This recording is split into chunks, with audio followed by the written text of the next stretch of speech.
Bonjour chers étudiants, donc aujourd'hui nous sommes le mardi 24 mai 2022, donc de la ville de Meknès. Je vais essayer d'enregistrer une petite vidéo pour vous montrer comment on peut implémenter le protocole de routage OSPF version 3 qui est dédié pour l'IPv6 pour faire le routage donc dans le réseau. Donc, exactement, il s'agit d'un TP, donc de la licence ICMI du département informatique. Donc la filière c'est ICMI, c'est le département informatique de la faculté des sciences du Meknès. Routage dynamique, donc comme vous le savez, il y a des algorithmes de routage dynamique, OSPF, RIP, GRP. Il y a aussi, donc on peut utiliser aussi le routage statique lorsqu'on configure manuellement les routes dans les routeurs. Donc si vous avez besoin de savoir comment configurer les routes statiques, donc je vous invite à voir une vidéo que j'ai réalisée le vendredi dernier, donc à ce propos. Donc aujourd'hui, donc je vais travailler ici pour faire implémenter OSPF version en IPv6. Dans le futur, je vais faire une autre vidéo sur le routage RIP, Routing Information Protocol, next generation qui est aussi qui travaille avec IPv6. Donc, la, IPv6 c'est un protocole de la couche réseau. Donc, il est censé donc faire l'adressage et le routage. L'adressage pour que les paquets sachent où ils vont aller, à quel réseau. Et donc, le protocole de routage se base sur ces adresses pour trouver le chemin pour atteindre les réseaux. Donc, euh, IPv6 et IPv4 sont des protocoles routables et RIP, OSPF, ce sont des protocoles de routage. Donc, il faut faire la distinction entre les protocoles routables, IPv6 et IPv4, et les protocoles de routage, comme par exemple OSPF, RIP. Donc, voilà, donc c'est l'objectif que donc, je veux rappeler un petit peu quelques adresses IPv6. Donc, on IPv6, donc, donc IPv4, donc c'est 32 bits, 4 octets, un octet c'est 8 bits. On utilise la notation décimale pointée. Ça veut dire pointée, ça veut dire le séparateur entre les octets, c'est un point. Donc, cette représentation de cette adresse IPv4 en binaire, donc je n'ai que à convertir chaque octet en sa valeur. Le premier octet, c'est ça. Le deuxième octet, c'est ça. Le troisième octet, c'est bien ça. Et le dernier octet, ça, c'est bien ça. En IPv6, les adresses sont codées sur 128 bits. On utilise la notation hexadécimale. Donc, les chiffres hexadécimaux, voilà, vous les savez tous, 0, 1, 2, 3, 4 jusqu'à 9, puis on ajoute A, B, C, D, E, F. Avec le A, c'est le 10 décimal, le B, 11 décimal, C, 12 décimal, D, 13 décimal, 14, c'est le E, et le 15, c'est le F. Chaque chiffre hexadécimal, on le code sur 4 bits. Et donc, voilà le codage des nombres ou bien des chiffres hexadécimales de 0 jusqu'à F. Donc, un hextet, c'est 16 bits. 16 bits, on l'appelle hextet. Octet, c'est 8 bits. Hextet, c'est 16 bits. Donc, l'adresse IPv6 va être divisée en des mots de 16 bits qu'on appelle les hextets. Et on aura exactement 8 hextets. 128 divisé par 16 nous donne 8 hextets. Donc, le séparateur pour l'adressage IPv6, c'est 2 points. Et donc, voilà, là, une adresse IPv6. Donc, le premier extrait, deuxième, troisième, quatrième, cinquième, sixième, septième, huitième. Donc, on utilise la notation SID, le slash, pour faire la séparation entre la partie réseau, ou bien le préfixe qui correspond à la partie réseau, et la partie host qui correspond maintenant à l'ID de l'interface. Pourquoi? Parce qu'il se peut qu'une machine en retour ait plusieurs interfaces, donc chaque interface donc, peut avoir, chaque machine peut avoir plusieurs interfaces. En plus, si dans IPv4, une interface ne peut avoir qu'une adresse IPv4, en IPv6, bien sûr public ou privé, en IPv6, une interface peut avoir plusieurs adresses globales. Ça, c'est aussi une caractéristique de IPv6. Donc, une adresse IPv6, on peut trouver une notation compressive comme celle-là, dans laquelle les zéros à gauche, on n'utilise pas. Donc, tous ces zéros. Et bien sûr, cette notation, le double point pour dire que c'est une abréviation. Tous les zéros consécutifs, donc ici, on les abrège par deux points. Et bien sûr, le dernier extet, c'est 0000. Donc vous allez me dire, mais tu as dit qu'il s'agit d'un extet. Oui, tous ceux-ci ce sont des extets parce que ce sont des chiffres en notation hexadécimale et chaque chiffre hexadécimal c'est 4 octets. 4 fois 4, ça donne exactement 16. Ça c'est un extet, c'est 16 bits, 16 bits, 16 bits, 16 bits. D'accord? Donc ça c'est la notation. Donc on peut écrire cette adresse en notation binaire en représentant chaque nombre hexadécimal par son codage sur 4 bits. Donc voilà. Donc maintenant, après cette petite introduction, je vais essayer de revenir à l'objet de mon TP que je vais simuler sur le Packet Tracer. Donc le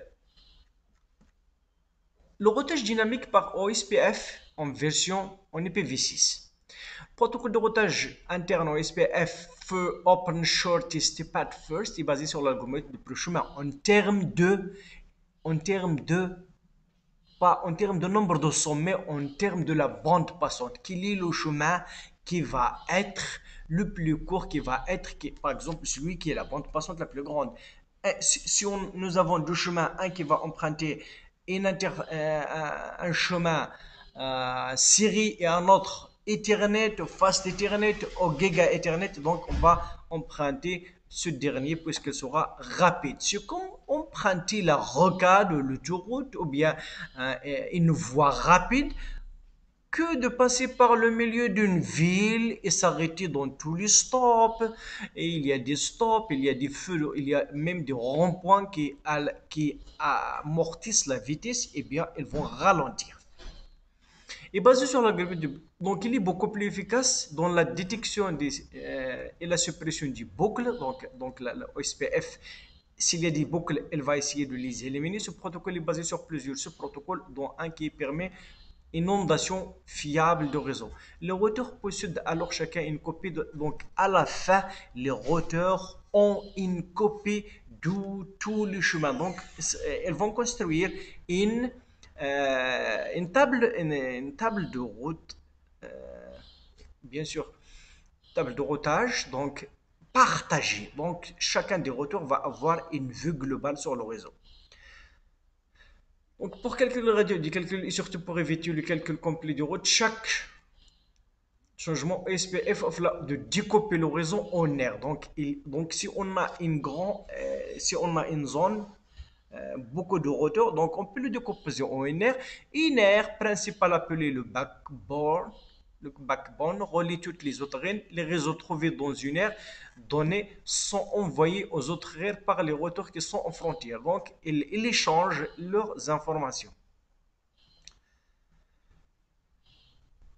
Donc, OSPF de IPv6, c'est comme le SPF version 1 et version 2 de IPv4, est encore un protocole d'état de lien qui utilise l'état de la bande passante pour calculer la métrique.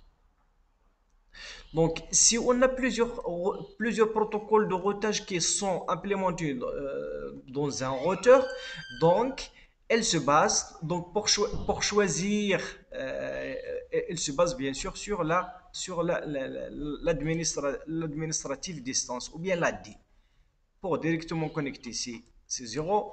Pour une route statique, c'est 1. Pour les OGR, c'est 80. Pour le OSPF, c'est 110. Pour le RIP, donc dans une prochaine vidéo, je vais implémenter RIP. Et je veux essayer de mettre les deux sur un même routeur et voir quelle route il va choisir. Est-ce qu'il va choisir c'est le plus court en termes de nombre de sauts, ou bien celle qui utilise la grande bande passante. Donc, je vais implémenter ça, mais ce n'est pas aujourd'hui, mais dans un futur. Donc, dans SPF, un des routeurs doit être élu, le DR, Designated Router, et un autre Backup Designated Router, et les autres s'appellent Other. Donc, pour ceci, elle se base sur ce qu'on appelle le router ID, l'identificateur de routeur, qui a bien sûr une forme d'une adresse IPv4 x.y. Donc, la commande pour configurer ça, c'est IPv6 router. Donc, il faut spécifier router ID. Le router ID doit être sous la forme d'une adresse IPv4. Donc, pour voir la topologie sur laquelle on va travailler, c'est celle-là. Je vais la schématiser. Donc, on a ici un routeur R1, R2, R3. R1, R2, R3. Donc, ils sont tous de modèle 2911, 2911, 2911. Chacun d'eux, il a trois interfaces gigabit Internet G0/0, G0/1 et G0/2, je crois. Je veux voir. Après, je veux voir. Donc, pour ceci, donc, je veux utiliser ici une liaison entre les gigabits. Donc, ici gigabit. Par contre, ici, c'est une liaison série. 6 gigabits, donc je vais utiliser ici un switch, etc. Donc à partir de réseau 2001.db8.1/48, je vais essayer de construire les sous-réseaux. Un sous-réseau ici, un autre ici, un autre ici. Donc je vais utiliser 5 sous-réseaux, de telle sorte que les interfaces G00 de R1, il aura l'interface liée locale, ça. Donc, pour R1, je vais utiliser les mêmes adresses liées locales. Puisque elles ne sont pas routables, donc elles dépendent seulement d'un seul réseau. Par contre, pour les adresses globales, donc le G00, donc lié à ce switch, elle va prendre la première adresse dans ce sous-réseau. Donc la première adresse donc, dans ce sous-réseau. L'interface ID, ça doit être de point 1. Pour l'interface S00, donc S00, elle va prendre la première adresse dans le sous-réseau 1. Pour l'interface G01, elle va prendre la première adresse dans le sous-réseau 1.3. Donc 1.3 parce que j'utilise le lien entre le routeur R1 et R3. 1.3 ça veut dire 13. 1 et 2 ça veut dire 12. D'accord? Même chose pour les autres. Pour R2, il va prendre la deuxième, donc 2.2.2, donc la deuxième adresse dans ce réseau. Il va prendre la deuxième adresse dans ce réseau, la deuxième adresse dans ce réseau. Pour 3, il va prendre la troisième adresse dans ce réseau et la troisième adresse dans ce réseau. Et bien sûr, après, je vais configurer les adresses manuelles pour les routeurs. Donc, comme vous le savez, pour les routeurs, pour les serveurs, elles doivent avoir la plupart du temps des adresses fixes parce que des adresses, on les trouve dans le DNS, par exemple pour les serveurs. Pour les adresses des routeurs, on les trouve dans les tables de routage. Il ne faut pas qu'elles changent. C'est pour cela qu'il est préjudicieux d'utiliser les adresses statiques, manuelles. Par contre, pour les machines, par exemple la PC1 et PC2, donc je peux faire le Slack en configuration utiliser Slack pour construire l'adresse à partir de son adresse MAC et de préfixes qui va être véhiculé par les annonces de routeur R1 de ce côté de PC1 et R2 de côté de PC2. Donc, tout ceci. Donc, voilà la configuration des. Donc, vous pouvez faire une autre configuration Slack au niveau de chaque interface Fast Ethernet de 2. Comme vous pouvez aussi fixer les adresses manuellement et donc elles deviennent des adresses statiques. Donc, à la barakatillah, on va commencer par construire la topologie. Donc, la topologie, donc on a donc le routeur R1, R2 et R3.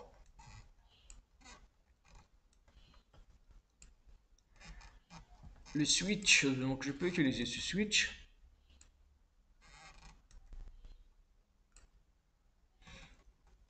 Le PC1.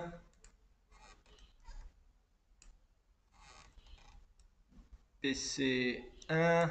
Donc vous voyez qu'on a ici PC0. Je veux, pour ne pas réécrire tout, donc voilà, je veux seulement écraser celui-là. D'accord. Donc maintenant, je veux faire le câblage. Mais avant de faire le câblage, si je regarde, donc on a ici les interfaces G0/0, G0/1, G0/2. Même chose ici. G0/0, G0/1, G0/2 ici. Donc je n'ai pas des interfaces, serrées au niveau de R1 et de R2. Donc je vais mettre ici c'est R1, ici c'est R2 et ça c'est R3.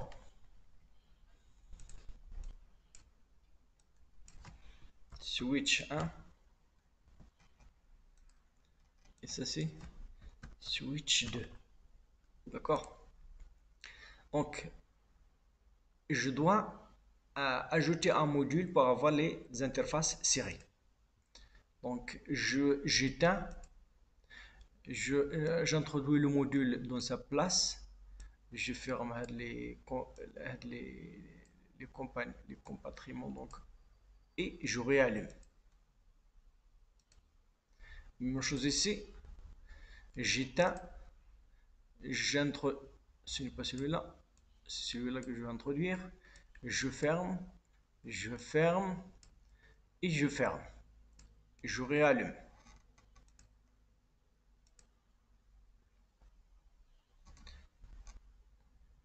Donc vous voyez qu'on a maintenant deux interfaces S serial 0/0/0 et serial 0/0/1 qui sont ajoutées, mais je vais seulement utiliser une. Même chose ici, on a deux interfaces serrées donc pour pouvoir faire la communication serrée. Maintenant, je vais faire le câblage.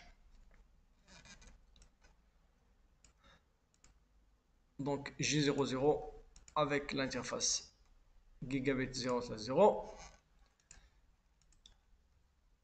Fast Ethernet, Fast Ethernet, Fast Ethernet, Fast Ethernet, Giga 0, Giga 0. Donc serial S serial. Donc celui-là G00 avec G01 de celui-là et G01 avec G0. Donc voilà la topologie sur laquelle on va travailler. Donc vous voyez que les indicateurs des interfaces sont allumés. Par contre, des routeurs, des interfaces des routeurs, ils sont toujours en rouge pour dire qu'elles ne sont pas encore allumées parce qu'il faut évoquer les commandes no shutdown.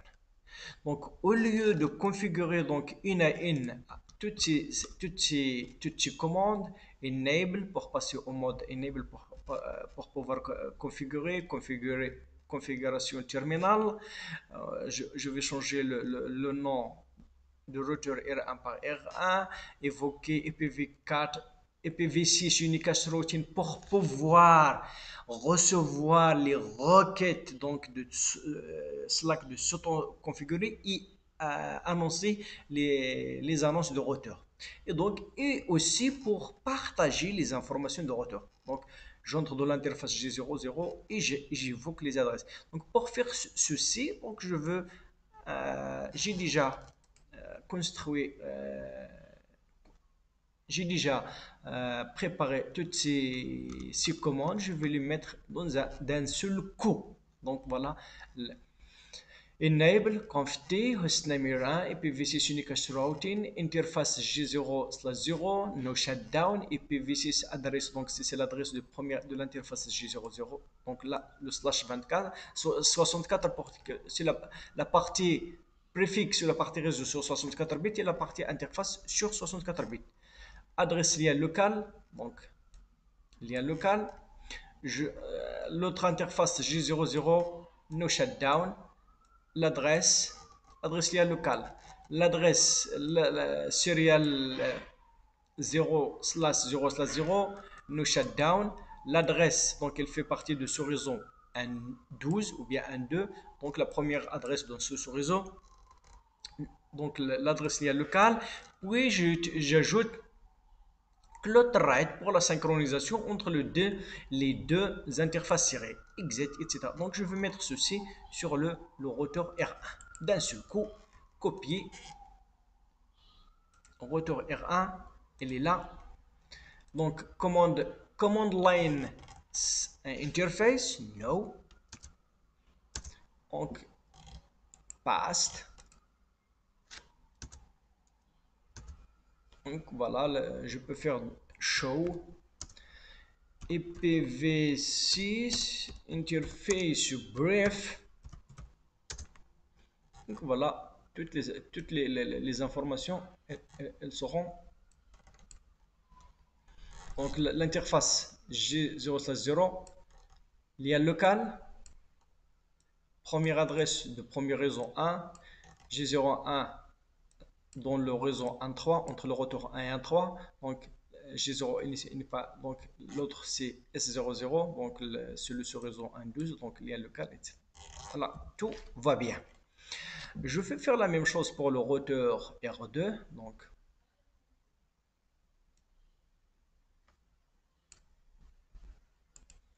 copier dans routeur R2, no, past, show IPv6 interface bref. Donc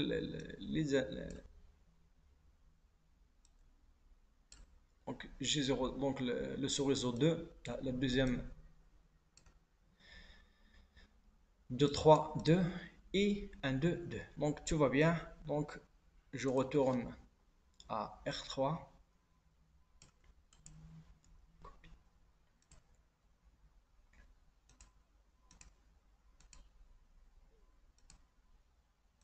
No. Past.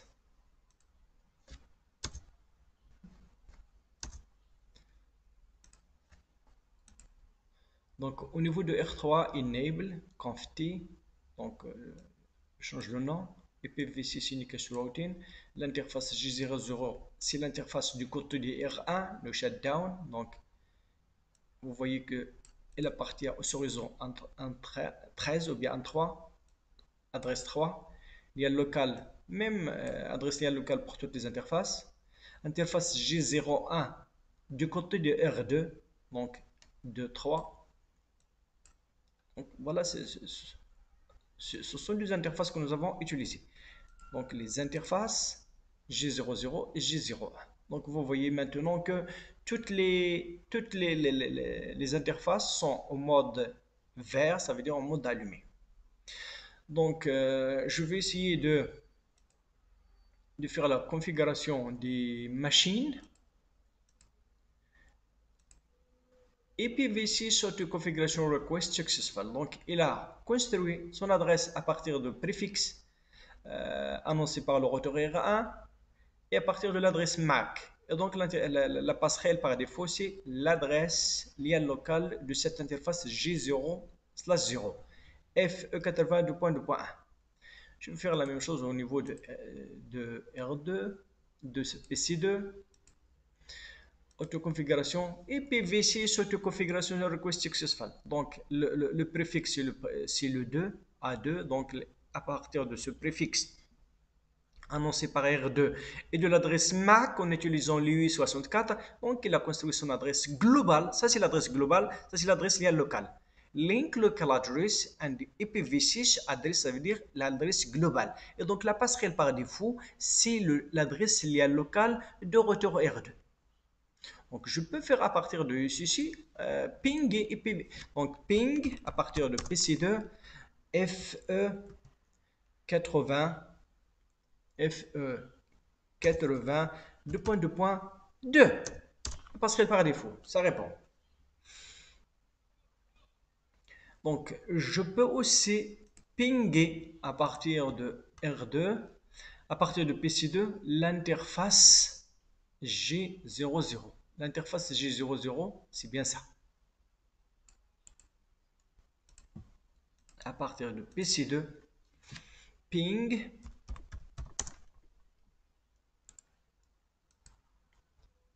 2001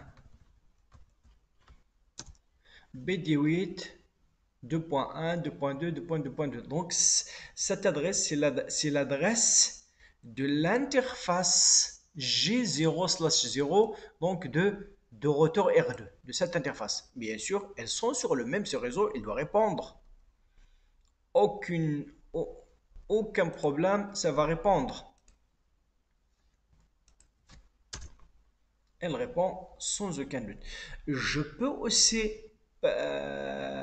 pinguer l'interface S0002 R2 à partir de PC2. Elle appartient au horizon 12, donc elle doit répondre. Elle n'a pas répondu. Pourquoi elle n'a pas répondu?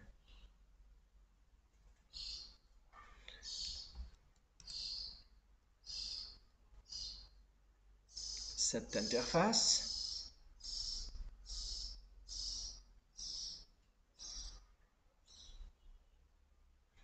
pourquoi elle n'a pas répondu?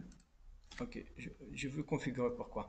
Donc 1, 2, 1, 2, 3.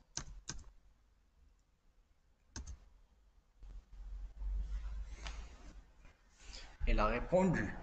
Pourquoi l'autre n'a pas répondu? L'adresse 1, 2.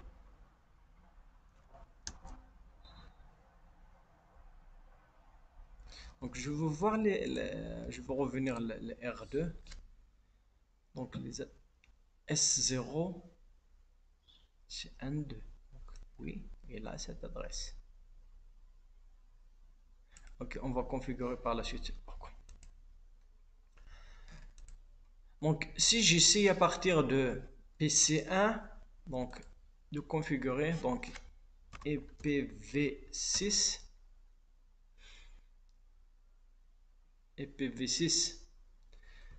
config /all. Donc, il va me donner l'adresse de PC2. Ça, c'est l'adresse de PC2.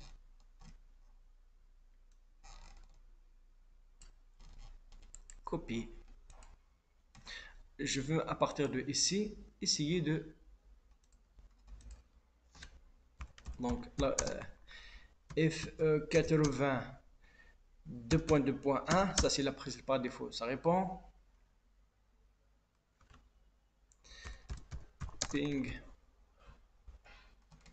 PC2, donc ça c'est l'adresse de PC2. Donc il n'a pas, donc on peut même voir en simulation.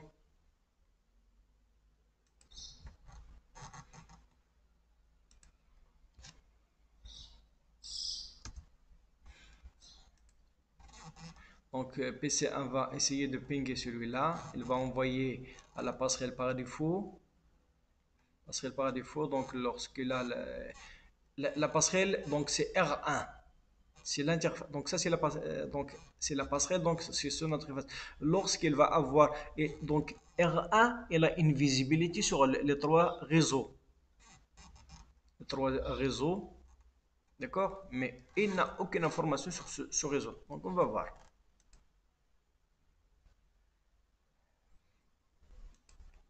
Elle arrive à PC1 et voilà, il ne sait pas quoi faire.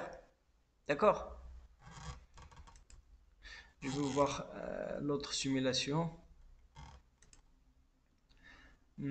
À partir de ici, faire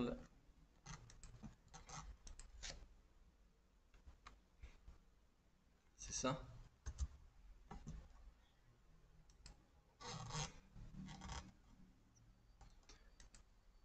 Le switch.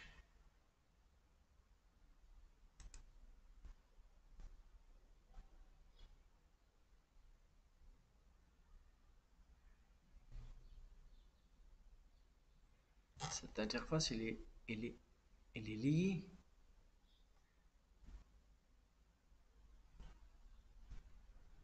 Donc si je rentre ici pour voir quelles sont les informations qu'il y a dedans.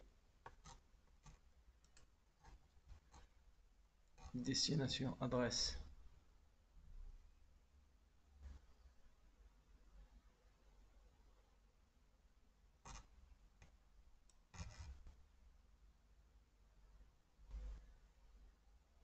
Ah d'accord. Parce que c'est une adresse, c'est une interface serrée. L'autre, il a une adresse MAC. Ok, laissons ça par la suite. Ok, maintenant, on va essayer donc de configurer les de faire appel au protocole IPv6, au protocole OSPF version 3 de IPv6. Donc, pour le faire, on va essayer de d'activer.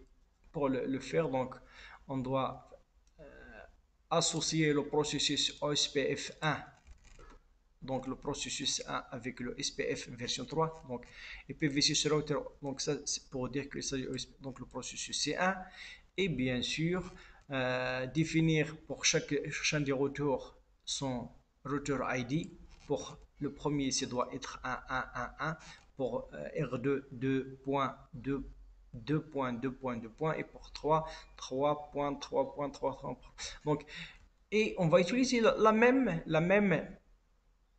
zone area 0 pour tous. Et donc, c'est presque et à chacune des interfaces, on doit de l'interface G00 évoquer, donc activer OSPF version 3 avec la zone, avec le numéro de processus 1 et la zone 0. Même chose à l'interface G0, donc dans toutes les interfaces. Donc je vais essayer de le faire d'un seul coup.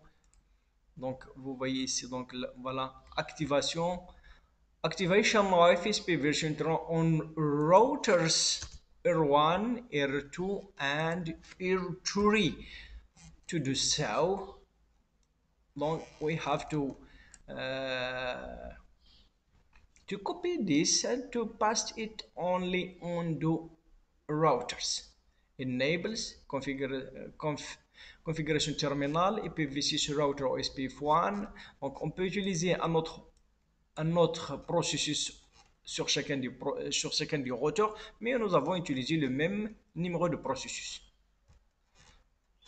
Donc je vais essayer maintenant de le faire. Copier au niveau de routeur R1, paste.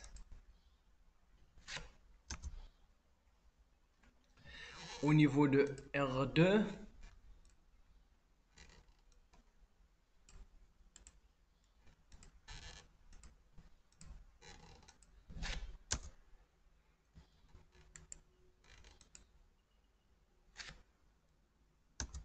donc vous voyez que les routeurs commencent à avoir load into full adjacency totale. Au niveau de routeur R3,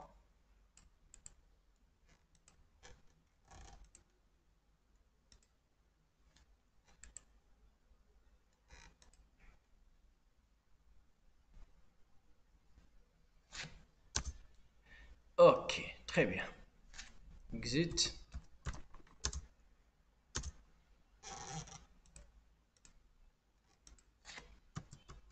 Exit. Maintenant, donc, avant de voir quelles sont les routes, donc je vais essayer de voir donc la commande tout à l'heure qui ne marche pas. Est-ce que maintenant, est-ce qu'elle va marcher? Donc, la commande, donc à partir de PC1, nous avons envoyé une requête et donc il a dit que lost for, donc 100% sont perdus. Je réévoque la même et donc vous voyez que elle répond parce que donc les routeurs, elles ont partagé donc les informations.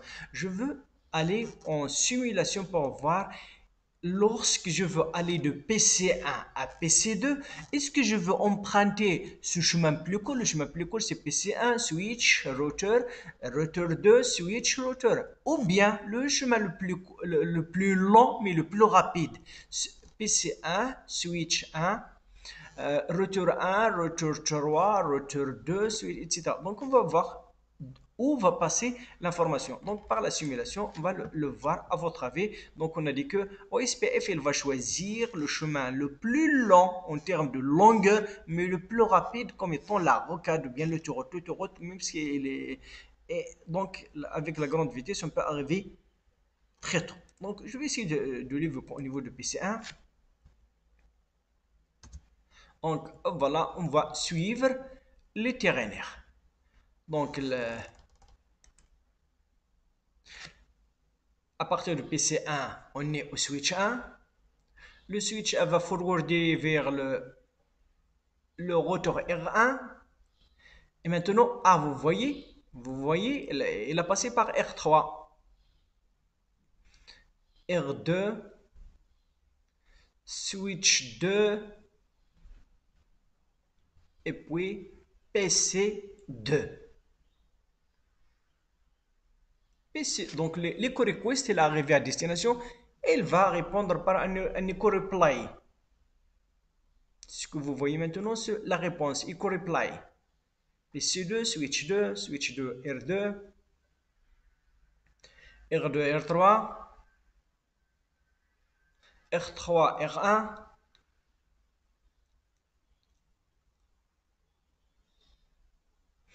R1, switch 1, switch 1, PC1. Donc voilà, il est maintenant, voilà, il est content. Donc j'arrête puisque dans le prochain TP sur le RIP, on va faire la même configuration, la même topologie. On va voir qu'il va emprunter le court chemin en termes de longueur, donc mais il est lent en termes de la bande passante d'une liaison serrée, c'est quelques kilos. Alors qu'ici, on parle de giga. Giga, c'est 10 à la puissance 9 des milliards de bits par seconde. Donc, voyez, voilà donc l'accessibilité entre PC1 et PC2. On peut voir les routes, la table de routage sur R1, R2, R3. Je vais essayer de le faire donc par les commandes suivantes. Show IPv6 route. Qu'est-ce qu'on a dans IPv6 route?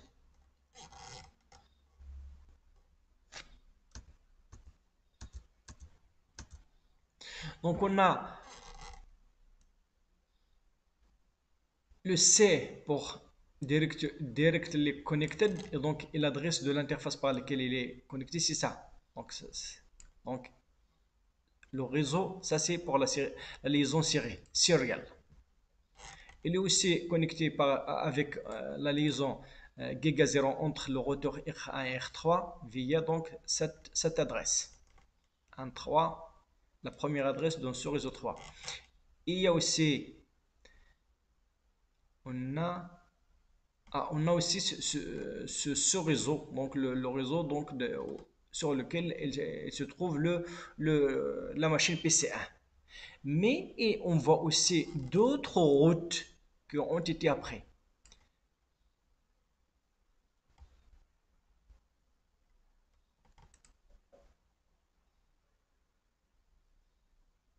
ici c'est donc par OSPF et la distance 66. On a pour atteindre le sous-réseau 2. Le sous-réseau 2, il va utiliser OSPF, administration distance de OSPF, c'est donc 3 parce qu'il doit passer par R.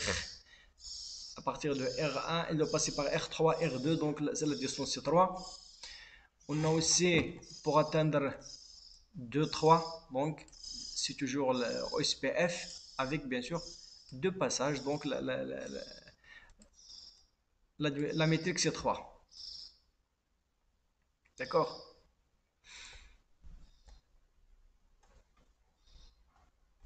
Donc pour le rotor R2,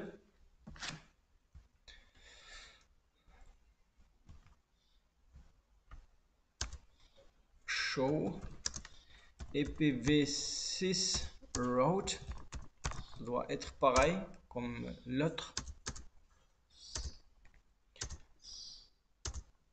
On a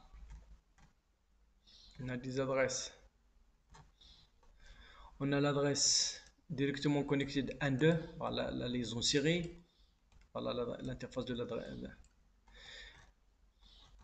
Le sous-réseau est là après que pour atteindre le sous-réseau 1, donc il a pris par OSPF, donc avec une métrique 3, il doit passer par le rotor R3, R2. Donc le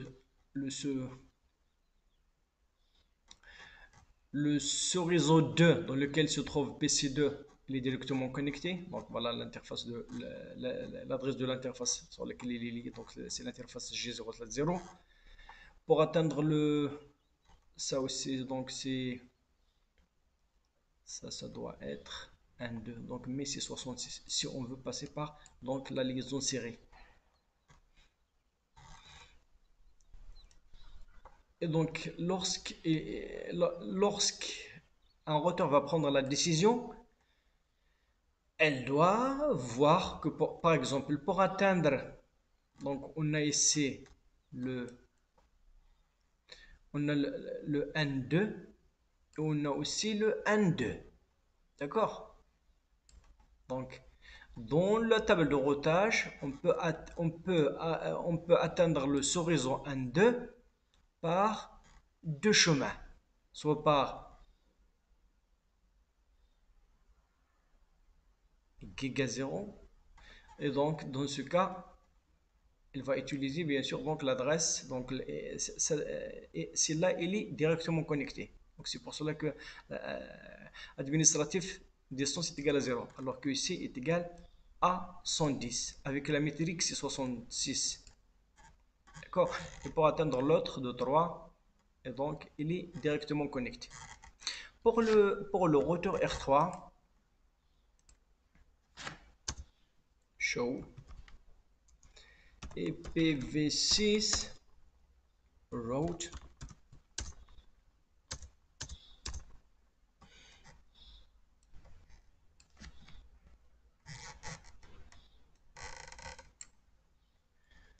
donc il est connecté à 1.3. Donc la liaison entre le routeur R1 et le routeur R3 par l'interface G000, donc avec l'adresse de cette interface, c'est ça. Pour la liaison entre R2 et R3, donc il a cette adresse dans ce réseau. Et bien sûr pour les autres, pour atteindre le sous-réseau 1.2, il doit utiliser l'interface G01. Pour atteindre le sous-réseau 1, il doit utiliser l'interface G0/0. Pour atteindre le sous-réseau 2, elle doit utiliser donc l'interface G01 de côté de R2. Donc pour atteindre le réseau HADA, on a de, on peut l'atteindre de côté de R1 et R2.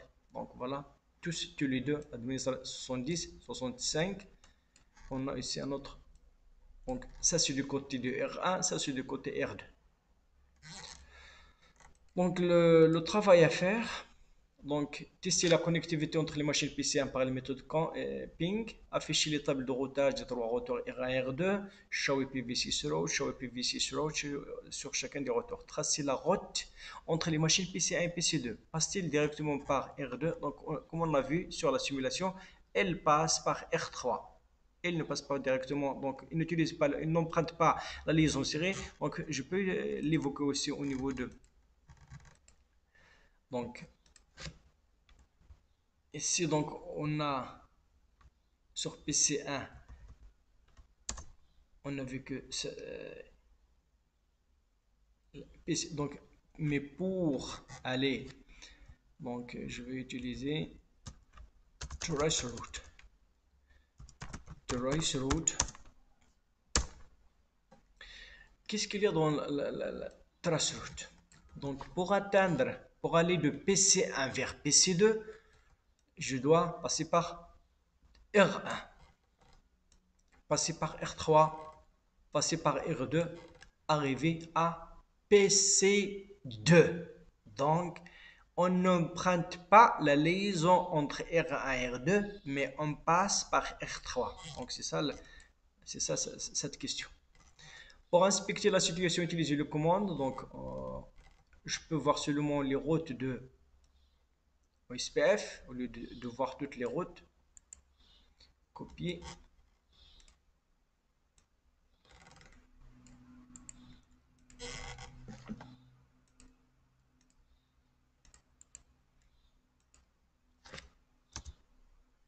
Elle nous indique que voilà les routes construites par l'algorithme OSPF.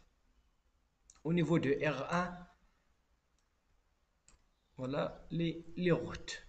Donc, les liaisons lointaines, c'est exactement ça. Par contre, celui-là, il a même une liaison serrée dedans. Mais par l'algorithme, il dit il vaut mieux passer par G01 du côté de R3. Pour R2, même principe. Pour R3,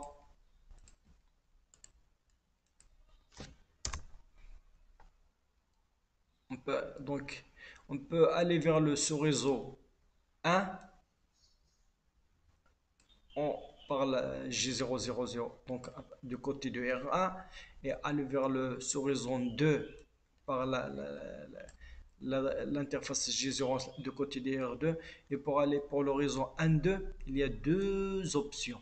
Il y a celle-là et il y a celle-là. Soit du côté de R1, soit du côté de R2. Mais aucune n'a pas été utilisée. D'accord? Show OS interface, cette commande.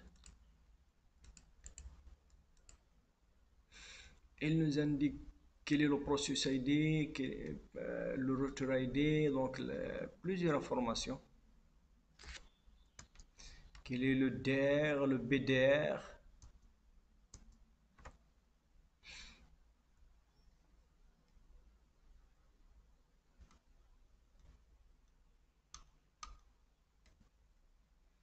D'autres informations, donc pour voir les voisins.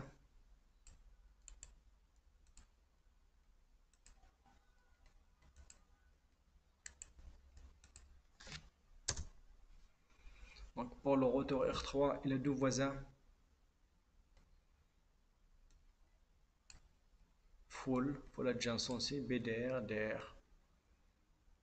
Ça c'est l'identificateur de R1, ça c'est l'identificateur de R2.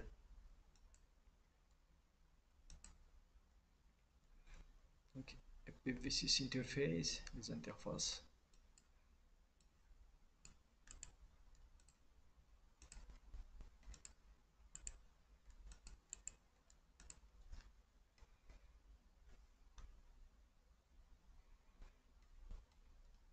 ZRS.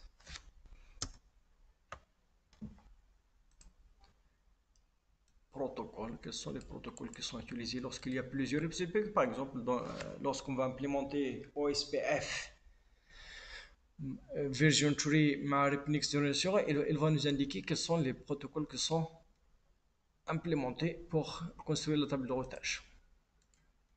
Mais dans notre cas, il n'y a que OSPF et l'identité. Donc, on va voir qu'on aura IPv6 routing OSPF process 1, area 1.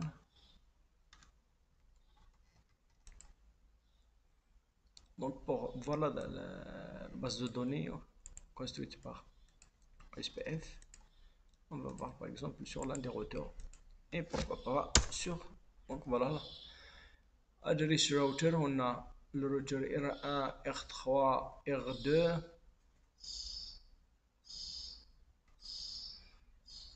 Donc l'advertisement, il y a plusieurs informations et il faut être. Donc OSPF router with l'identité de process. Router ID et le process ID. Donc, je veux voir au niveau de R1.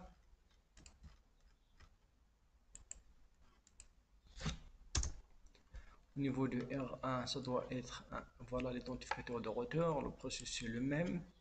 Donc on a l'échange router link state area 0, change avec le routeur R1, R3. Ok, donc voilà ce que je peux vous dire pour aujourd'hui. Donc c'est une petite vidéo pour implémenter donc et exécuter, implémenter OSPF version 3 qui fonctionne avec IPv6. Donc comme je le répète, je vais essayer de faire une même presque la vidéo avec RIP Next Generation pour comparer les deux et voir lorsque les deux protocoles sont exécutés ou bien implémentés sur le routeur, quel est le routage, l'algorithme qu'il va utiliser. Normalement, donc, puisque l'administratif distance de SPF est plus petite que celle de RIP Next Generation, il va utiliser OSPF. Lorsqu'on a donc voilà, donc, ils disent que the routing protocol wins twice. Le protocole de routage qui gagne deux fois va être utilisé. La première fois, en utilisant l'administrative distance. Celui qui a une distance administrative petite va être élu. Ça, d'un point. D'un deuxième point, lorsqu'on a plusieurs chemins, elle va utiliser celui qui va utiliser donc la petite métrique. La petite métrique, donc en termes de la bande passante. Donc, la liaison serrée aura une grande métrique et gigabit, elle aura une petite métrique et donc elle va emprunter le gigabit. Donc, merci pour votre attention. J'espère que vous allez apprécié cette vidéo. Je vous remercie de l'avoir suivi jusqu'à la fin. Et bien sûr, see you soon on the last video about REP Next Generation Algorithm and its implementation using Packet Tracer. Wassalamu alaikum wa rahmatullahi ta'ala wa